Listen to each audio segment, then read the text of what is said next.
Voici deux couples vraiment adorables. Jane et John et Mary et Jack. Les deux couples cuisinent quelque chose de délicieux pour le dîner.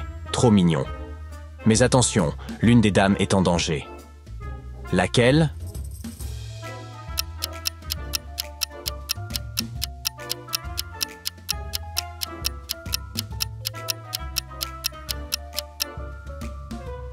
C'est Mary. Regardez, même si on dirait bien que John essaie d'empoisonner le café de Jane, ce n'est pas le cas. Il y ajoute juste un peu de sucre. Mais Jack a un couteau dans sa poche arrière. C'est un dimanche matin ordinaire et Kendall est allée faire du shopping. Pendant qu'elle faisait du lèche-vitrine, un pickpocket s'est approché d'elle et a volé son portefeuille dans son sac à main. Elle a appelé à l'aide et 3 agents de police se sont approchés pour lui demander ce qui s'était passé et comment ils pouvaient l'aider. Pouvez-vous aider Kendall à savoir lequel de ces 3 agents est digne de confiance ?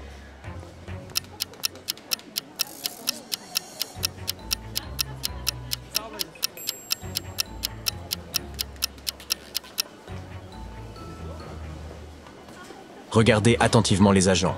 L'un d'eux porte le logo d'Apple sur son uniforme. Un autre ne porte pas la casquette assortie au reste de son uniforme. Alors voici celui en qui Kendall peut vraiment avoir confiance. Les 2 autres doivent être des complices déguisés du pickpocket. Dans un supermarché, les employés ont commencé à remarquer que quelqu'un volait constamment des produits. Cependant, ils n'ont vu aucune personne bizarre. Ce devait donc être l'un de leurs clients habituels. L'agent de sécurité du magasin a décidé de jeter un œil aux images de vidéosurveillance pour découvrir qui était le voleur. Et dès qu'il a commencé à regarder l'enregistrement de la veille, il a immédiatement repéré le coupable. Pouvez-vous le repérer, vous aussi ?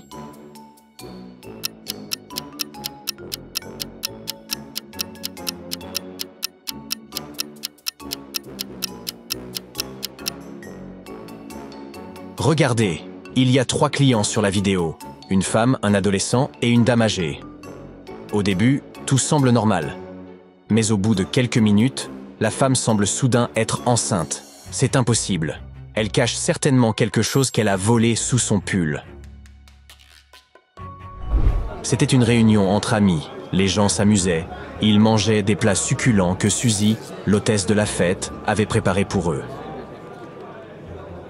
Le lendemain, dans une discussion de groupe, Erika, la femme de Jacob, a envoyé un message indiquant que ce soir-là, son mari avait été transporté d'urgence à l'hôpital, où il était décédé quelques heures plus tard. Selon les médecins, il avait été empoisonné et Erika a immédiatement accusé Suzy d'avoir empoisonné son mari. Comment avait-elle fait? Regardez à nouveau l'image et dites-moi comment Jacob a été empoisonné.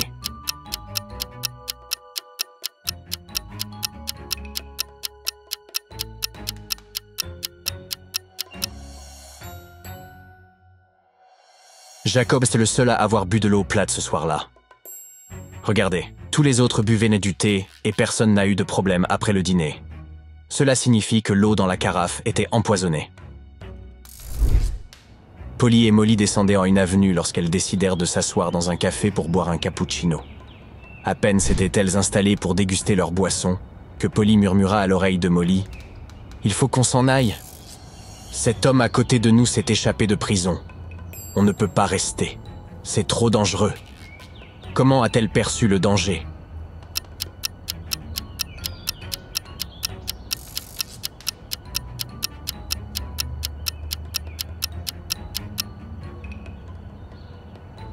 Il n'y a que 3 clients dans le café.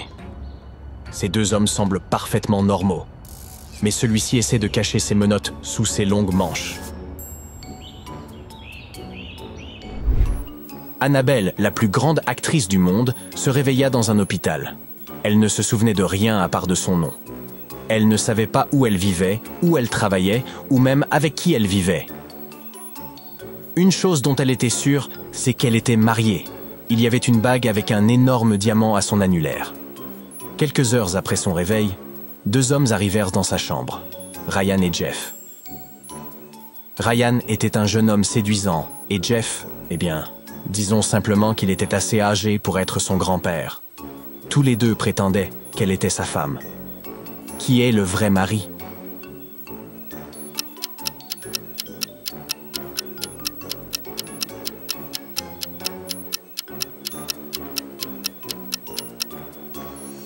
Désolé de vous l'annoncer, mais c'est Jeff, le véritable mari.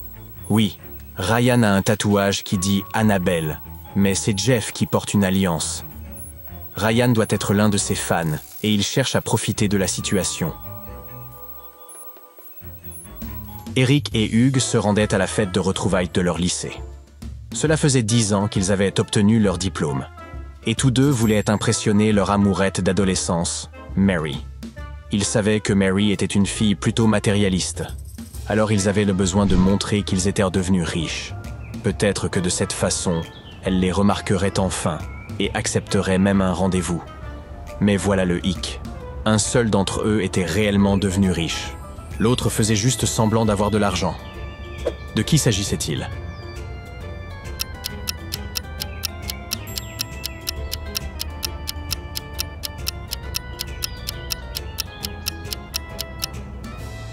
Fastoche. Eric est riche et Hugues est fauché comme les blés. Oui, Hugues est arrivé à la fête dans une voiture de luxe. Et il porte des bijoux de créateur. Quant à Eric, il a dû prendre les transports en commun pour se rendre à la soirée. Mais regardez de plus près la voiture. Il y a des documents de prêt bancaire empilés sur la banquette arrière. Hugues a probablement juste loué la voiture pour la journée. De son côté, Eric porte quelques articles de luxe. Il ne voulait probablement pas perdre de temps dans les embouteillages. Jason est vendeur dans un grand magasin. En ce moment, il est en train d'aider 3 personnes dans la cabine d'essayage. Il y a Jessica, la fille avec une robe verte. Puis Sean, l'homme avec une veste en cuir et un jean skinny. Et enfin Alex, qui est en train d'essayer un jean grande taille que Jason lui a apporté. L'un de ses clients est un extraterrestre. Jason doit deviner de qui il s'agit.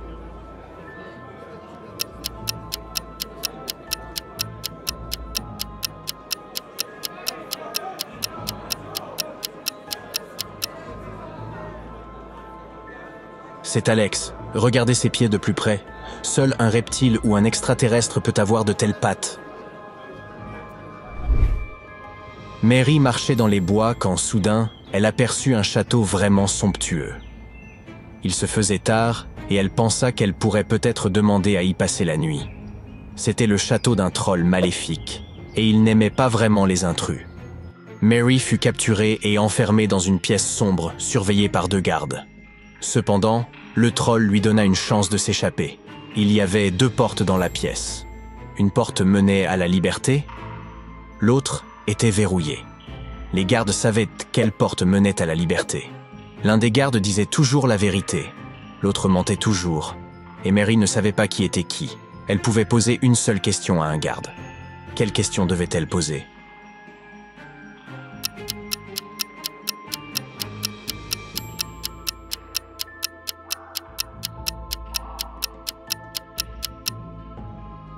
Mary devait demander « Si je demande à votre collègue de me montrer le chemin de la liberté, quelle porte me désignera-t-il » Peu importe quel gardien répondrait, il indiquerait la porte verrouillée.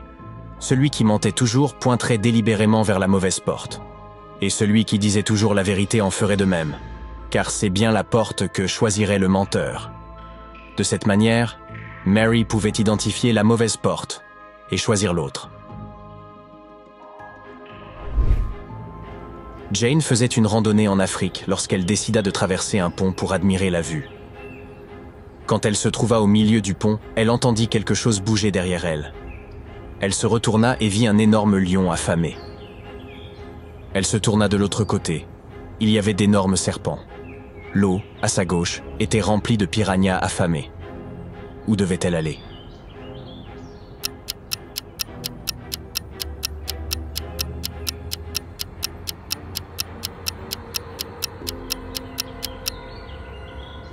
Elle devait sauter dans le lac. Les piranhas ne vivent pas dans les lacs, surtout pas en Afrique.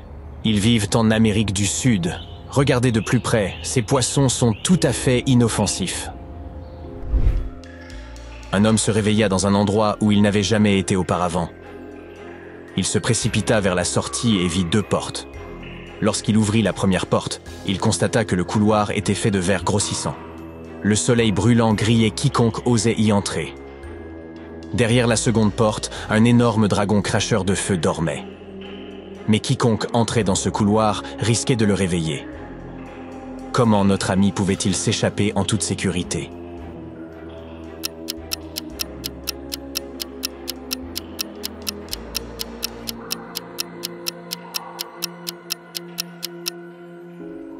Il devait attendre que le soleil se couche.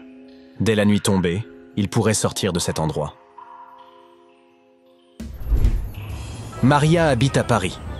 Une fois toutes les 2 semaines, elle se rend à Saint-Tropez pour voir sa grand-mère qui est très excentrique. Cette fois, elle a acheté un billet dans un distributeur, terminé son café dans un bar et s'est dirigée vers le train. Mais curieusement, ce week-end, elle n'est pas allée à Saint-Tropez. Pourquoi ?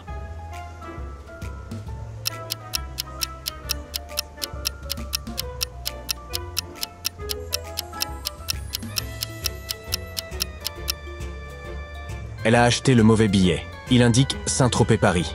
Mais il lui fallait un billet Paris-Saint-Tropez. Quand elle a essayé de monter dans le train, le contrôleur a immédiatement remarqué que son billet n'était pas valide. Et elle n'avait tout simplement pas assez de temps pour le changer.